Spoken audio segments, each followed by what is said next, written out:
দীর্ঘ ৪ ঘন্টা জিজ্ঞাসাবাদের পর শ্রীরামপুর থানা থেকে বেরিয়ে অসুস্থ হয়ে পড়লেন অপরূপা পোদ্দার।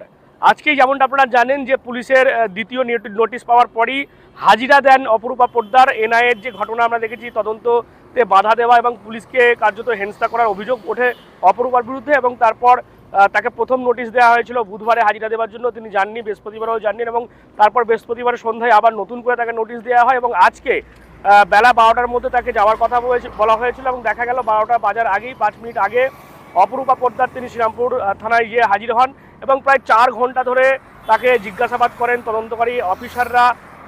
কেন তিনি বাধা দিচ্ছিলেন সরকারি কাজে, সেই সব বিভিন্ন প্রশ্ন করা হয় এবং তারপর 4 ঘন্টা পরে যখন তিনি বেরোন, দেখা যায় একেবারে থানার গেটে কার্যত ধস্তাধস্তি পরিস্থিতি হয় এবং সেই সময় কিন্তু আচমকা পড়ে যান অপরূপা পোদ্দার এবং অসুস্থ হয়ে পড়েন।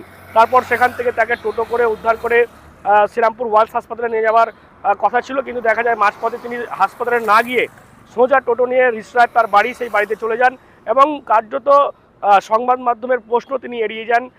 তেমন কিছু কিন্তু তিনি বলেননি এবং আজকে দেখা যাচ্ছে তার স্বামী সাকির আলী, তাকে গ্রেপ্তার করা হয়েছিল। এনআইএ তার বাড়ি থেকে 30শে জুন গ্রেপ্তার করেছিল এবং সেই ঘটনাতে তিনি 4 দিন পর জামিন পেলেন। যেমনটা জানা যাচ্ছে সূত্র মারফত, যে হাইকোর্ট যেমনটা বলেছেন যে ব্যাংশাল কোর্টের যে নির্দেশ রয়েছে যে এই রাজ্য ছেড়ে অন্য কোথাও যেতে হলে কিন্তু আদালতকে জানিয়ে দিতে হবে এবং 15 দিন অন্তর অন্তর কিন্তু এনআইএ অফিসে হাজিরা দিতে হবে সাকির আলীকে। সেই শর্তেই কিন্তু তাকে জামিন দিয়েছে আদালত। 4 দিন পর তিনি জামিন পেয়েছেন এবং আজকে 4 ঘন্টা জেরার পর কার্যত দেখা গেল শ্রীরামপুর থানা থেকে বেরোতে গিয়েই তিনি সংজ্ঞাহীন হয়ে পড়লেন অপরূপা পোদ্দার এবং তারপর তাকে উদ্ধার করে টোটো করে কার্যত বাড়িতে তাকে নিয়ে যাওয়া হয়েছে।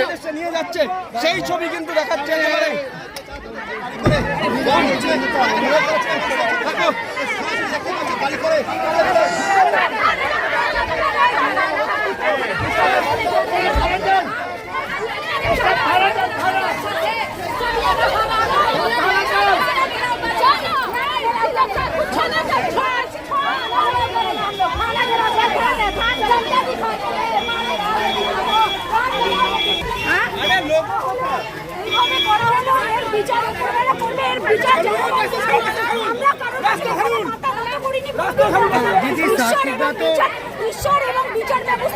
साकीजा तो कंगनल हारमोनी की बात करते हैं, उनको क्यों पता है?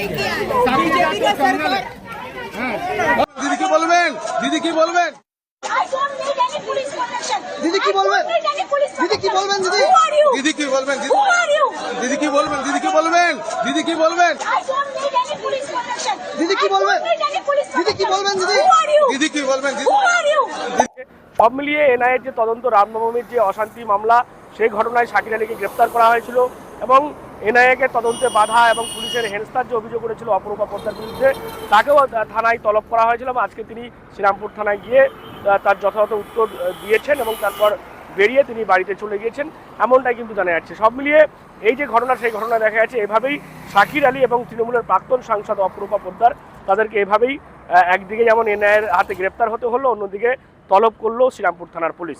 আপনারা কি বলবেন এই বিষয় নিয়ে? অবশ্যই কমেন্ট বক্সে। এরকম আরও খবর পেতে নজর রাখুন ডিএনএন বাংলায়। ডিএনএন বাংলা সবার মনে, সবার ফোনে।